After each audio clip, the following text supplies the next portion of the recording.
but they came back, as you heard there, with that first-degree murder verdict. Now, as for right now, Rhonda Lyon, the wife of Tommy Lyon, is still in the courthouse with some family members. They're going to be making their way out here in just a few moments, and they will be talking with the media, and we'll bring you some of that reaction at 6 o'clock. John and Lori? All right, thank you, John. We'll look forward to hearing what she has to say. John? Well, we are joined now by attorney Paul Scott from Cook, Brown & Scott here in Des Moines. He's here to help provide some insight into the verdict. And Paul, thank you for joining us. But tell me, we heard that the jury, of course, had options of lesser charges to find a conviction on: second-degree murder, manslaughter. What does it take for a jury to return that verdict to first-degree murder? Well, John, thanks for having me tonight. And the main thing that they have to find in order to find a verdict of first-degree murder as opposed to second-degree murder is that the crime has to be premeditated, that the defendant has to think about and premeditate the act that he is going to commit. Now, Heemstra's argument all along was that this was self-defense, that he had really met up in a situation where he felt threatened. How much premeditation would it take for that jury to, again, convict him of first-degree murder? Well, there's no real set amount of time that it takes to premeditate a crime. From as I understand the facts as they were presented, from the time that Mr. Heemstra left his confrontation with Mr. Lyon, went back to his truck and gathered his gun, that would be enough time to premeditate. Now, of course, his actions following the shooting were damning as well. Oh, I believe so. Certainly, they are not the kind of acts that someone who believes that they were acting in self-defense would do. We had 11 and a half hours of deliberations. Some people thought that the verdict might come down sooner, but in a murder trial, it takes some time to deliberate, doesn't it? Certainly, and I think it's clear that this jury took its job seriously. Spending 11 hours deliberating shows that they took the defense of justification seriously and spent their time dealing with the instructions that the judge gave them. Okay. Thanks very much, Paul Scott. We appreciate your insight. Thank you. Tonight, police are looking for the man they believe is responsible for a deadly shooting in Des Moines. They've issued a first-degree warrant for this man, 26-year-old Michael Roach. Police say he shot 25-year-old Jonathan Ellis in this home early this morning. Authorities say Ellis was shot in the chest and died at the scene. 3 other people have been brought in for questioning, but no charges have been filed against them. In Virginia Beach today, accused D.C. area sniper John Muhammad decided to stop representing himself. Meanwhile, Muhammad's alleged accomplice was brought into court today and positively identified by a surviving sniper victim. Muhammad's attorneys brought in Lee Malvo to try and cast doubt on the sniper's identity. Some disturbing new evidence released today from the Columbine shootings. The school shootings killed, of course, 15 people 4 years ago. Eric Harris and Dylan Klebold are seen here with friends at target practice. The Sheriff's Department says some of these same weapons were used 6 weeks later to gun down the classmates. This video was used in the sentencing of one of the men who helped the teens get their weapons. The Columbine Sheriff's Department is selling these videos for $20 each. They say that cost covers the dubbing process. President Bush says he looks forward to signing a bill that bans certain late-term abortions now that Congress has approved it. The Senate voted to ban the procedure yesterday. The House already passed the ban, and President Bush has promised to sign it into law. It's a controversial issue across the country, and Iowa's senators are split. And the president should sign it because, quite frankly, in the medical community and among the common ordinary people, this is a very extraordinary procedure that should not be allowed in late-term births. So I'm concerned that really we're not talking about one medical procedure here. We're talking about turning the clock back and taking away a woman's fundamental right to control her reproductive health. Abortion rights activists are already preparing lawsuits hoping to have the ban overturned in court. Investigators say an electrical problem is to blame for a fire at an East Side apartment complex this morning. The fire started about 6:30 this morning at this apartment complex at the corner of East 15th and Walnut. All the residents escaped unharmed. Firefighters say the apartment complex was destroyed. Bryce Wiley's motorized wheelchair is now welcome on the streets of Lorenz, Iowa. That's as long as he puts a safety light on the wheelchair, obeys traffic laws, and stays close to the side of the road. Now, the town's police chief threatened to fine the 14-year-old with muscular dystrophy, citing an Iowa law that bans motorized vehicles from sidewalks. Bryce was also banned from riding in city streets because he's not 16. But his father says he rode in the streets because the sidewalks were not wheelchair accessible. Des Moines school officials still waiting to find out if employees will accept a 2-day furlough. That's after state revenues fell shorter than projected, forcing the district to cut more than $3 million from its budget. But Des Moines isn't alone in this dilemma. Channel 13's Melanie Posey here now. And Melanie, this shortfall is affecting districts really all over our entire state, not just here in the metro. Certainly not. All the districts are certainly feeling this. And of course, for most school districts, the money they get from the state is the largest percent of their budget. Now, there is a 2.5 across-the-board cut that most districts are having to make. We already told you one way Des Moines hopes to cut. We talked to other districts to see what they're proposing. Now, officials with the West Des Moines district are considering using money from their cash reserve to make up for the $800,000 to $900,000 deficit. For the Indianola district, officials there have chosen not to make any more cuts this year, but they'll make up for the $294,000 loss in next year's budget. In Johnston, officials may propose cuts in travel expenses as well as textbook purchases as a way to make up for their $400,000 loss. And in Ames, as in Indianola, no plan to cut programs this year.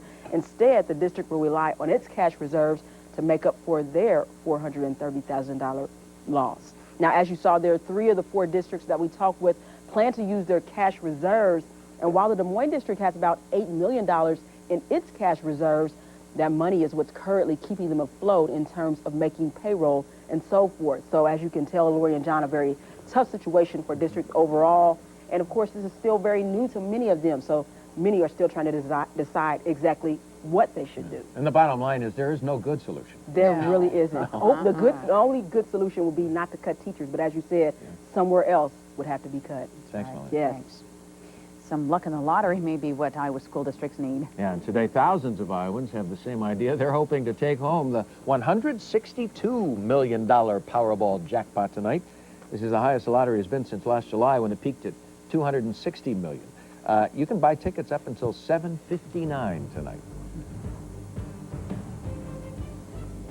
But if you can't make the decision yourself, who has the right to decide whether you live or die? That's at the center of the controversy in Florida. And across the nation, debate rages on. That story next. From the costume to the candy and all that goes with it, Halloween's becoming a pretty pricey holiday. Find out how much people are spending to be scary later, live at 5. And to some, we may have a scary forecast coming your way. What a change a couple of days are going to make. Right now, it's beautiful. Enjoy. We're out there at 75 degrees, weather net temperatures, comfortable here in central Iowa. The change up in the 7-day. This is Channel 13 News live at 5. They're reinserting the feeding tube for a comatose Florida woman who was just granted the right to die by a Florida court.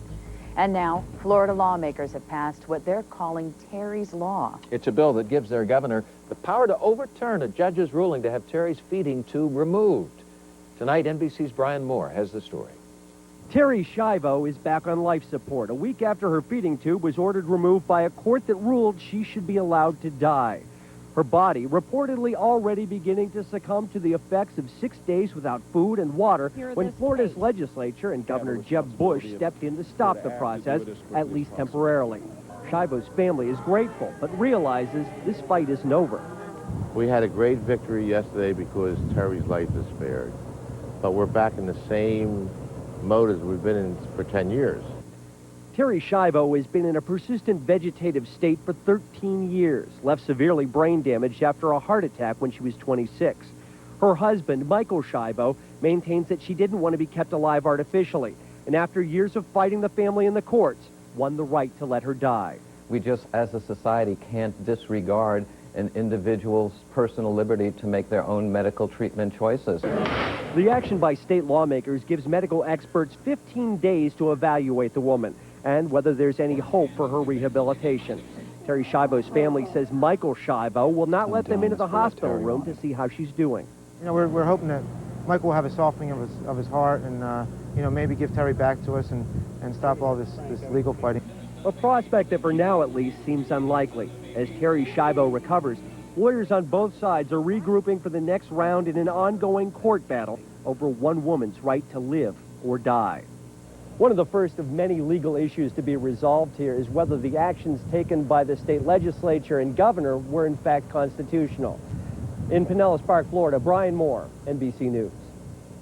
Now, the situation in Florida is igniting controversy all over our country, really. But what do you think? We'd like you to weigh in with our latest online poll. Who do you think should have control over Terri Schiavo's life? Her husband, her parents, or no one at all? Log on and vote on the homepage at WHOTV.com. This was a spectacular day. You can't call it anything else. Except it'd be great if we can get it to last. I know, wouldn't it be nice? It is not going to last. Dream on. I'm afraid. Yeah, there are some huge changes. You're going to stick around for that in the 7-day. Let's hang on to what we have right now, though. Beautiful out there. 75 in Des Moines, 75 Urbandale. Foxholm, that Grand Community Elementary there at 73. 7-day, it does change things in just a few minutes. Now, Channel 13 First Alert Weather with Mega Doppler Radar.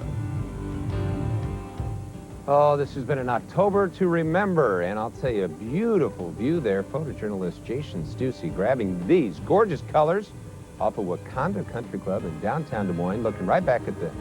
I mean, yeah, John's having a hard time just staying inside these days.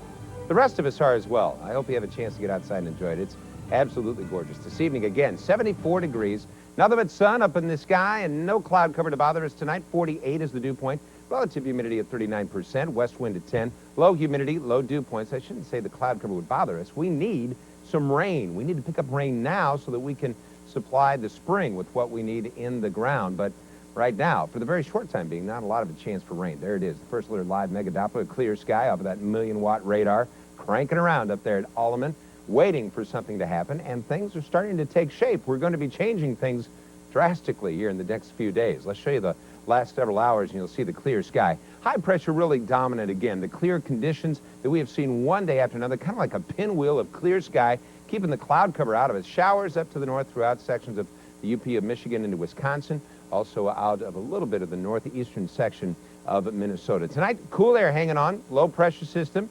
Attached is the warm front. We're right on the edge of that. In fact, cooler temperatures just into eastern Iowa as that front finally moves through. Tomorrow will be a much different day. We will see cool temperatures moving back in on top of us, and we're going to see a much different week next week as temperatures really start to fall. You can blame the jet stream, not the weatherman, the jet stream.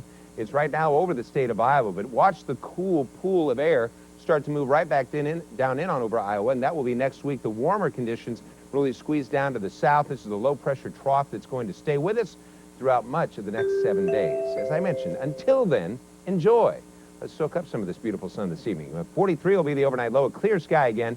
Kind of a chilly night, but not bad, close to normal for this time of the year. Tomorrow, a different day out there, 64 degrees, mostly sunny, still a bit on the breezy side. We'll have a north-northwest wind behind that cold front, so temperatures tomorrow about 10 degrees cooler in Des Moines than today. And look at this on Friday, 60 degrees. Showers back into the forecast. Looks like rain throughout the day. You're going to need the umbrella for Friday morning and Friday night. Saturday, cooling it off dramatically. Now we're below normal, and we're going to stay that way. Look at the overnight lows into the 30s. Remember to fall back with the clock on Saturday. We turn the clocks back. Temperatures remaining in the 50s and the 40s for daytime highs. This is the drastic cliff of weather I was talking about. We are going to be going off like Thelma and Louise here in just a couple of days. Over the cliff. Right over the cliff, back into the 40s and 50s. There goes that golf season. Just like that. Got a nice picture we had earlier, though, you know? Sure. Just keep it in your mind. Morning. Still to come live at 5. Christmas seems like a shoo-in for the most expensive holiday. But you may be surprised when you find out how much people are spending on Halloween. That story's coming up next.